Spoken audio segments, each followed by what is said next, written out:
اعوذ باللہ من الشیطان الرجیم بسم اللہ الرحمن الرحیم الحمد للہ رب العالمین والصلاة والسلام علی رسولہ الکریم اما بعد فاعوذ باللہ من الشیطان الرجیم بسم اللہ الرحمن الرحیم۔ میرے عزیز بھائیوں، آج ہم اس حقیقت پر بات کریں گے جس سے کوئی انسان بچ نہیں سکتا، وہ ہے قبر۔ اللہ تبارک و تعالیٰ قرآن مقدس میں ارشاد فرماتا ہے، کل نفس ذائقۃ الموت، ہر جان کو موت کا مزہ چکھنا ہے۔ دنیا کی ساری چمک دمک، دولت، عزت، شہرت سب یہیں رہ جائیں گی اور ہم مٹی کے ایک چھوٹے سے گڑھے میں اتر جائیں گے جسے قبر کہا جاتا ہے۔ پیارے مصطفیٰ صلی اللہ تعالی علیہ وسلم نے ارشاد فرمایا، قبر کی پہلی رات سب سے زیادہ سخت ہوتی ہے، اپنے مردوں پر رحم کرو، صدقہ دو، نماز پڑھو اور قرآن پڑھ کر ان کے لیے ایصال ثواب کرو۔ ذرا سوچئے، وہ رات جب انسان کے پاس نہ مال ہوگا نہ رشتہ دار، صرف اعمال ساتھ ہوں گے۔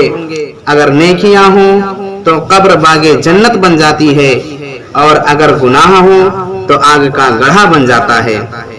اللہ تبارک و تعالیٰ قرآن مقدس میں ارشاد فرماتا ہے، منہا خلقناکم وفیہا نعیدکم ومنہا نخرجکم تارۃ اخری، ہم نے تمہیں مٹی سے پیدا کیا، اسی میں لوٹائیں گے اور اسی سے دوبارہ اٹھائیں گے۔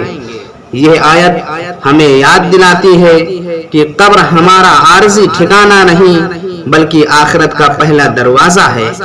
پیارے مصطفیٰ صلی اللہ تعالی وسلم نے ارشاد فرمایا، قبر یا تو جنت کے باغوں میں سے ایک باغ ہے یا جہنم کے گڑھوں میں سے ایک گڑھا۔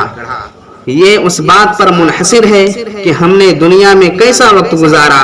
اگر ہم نے نماز قائم کی، والدین کی خدمت کی، حقوق العباد ادا کیے تو قبر راحت کا مقام بن جاتی ہے۔ قبر کے سوالات، حضور صلی اللہ تعالی علیہ وسلم نے فرمایا، قبر میں 3 سوال ہوں گے۔ پہلا سوال یہ ہوگا، من ربک، تیرا رب کون ہے؟ دوسرا سوال یہ ہوگا کہ ما دینک، تیرا دین کیا ہے؟ اور تیسرا سوال یہ ہوگا، ما کنت تقول فی ھذا الرجل، اس شخص کے بارے میں کیا کہتا تھا جو دنیا میں ایمان پر مضبوط رہا؟ وہ کہے گا، ربی اللہ، میرا رب اللہ ہے۔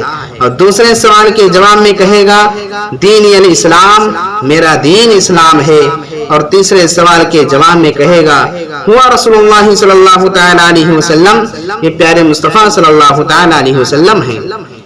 لیکن جس نے غفلت کی وہ کہے گا، ہاں لا ادری، مجھے کچھ معلوم نہیں۔ حدیث پاک میں ہے کہ جب بندہ قبر میں رکھا جاتا ہے تو اس کے ساتھ اس کے اعمال آتے ہیں، نماز سرہانے، روزہ دائیں، زکوٰۃ بائیں، اور نیکیاں اس کے ارد گرد سایہ فگن ہو جاتی ہیں۔ یہ وہی اعمال ہیں جنہیں ہم دنیا میں معمولی سمجھ کر چھوڑ دیتے ہیں۔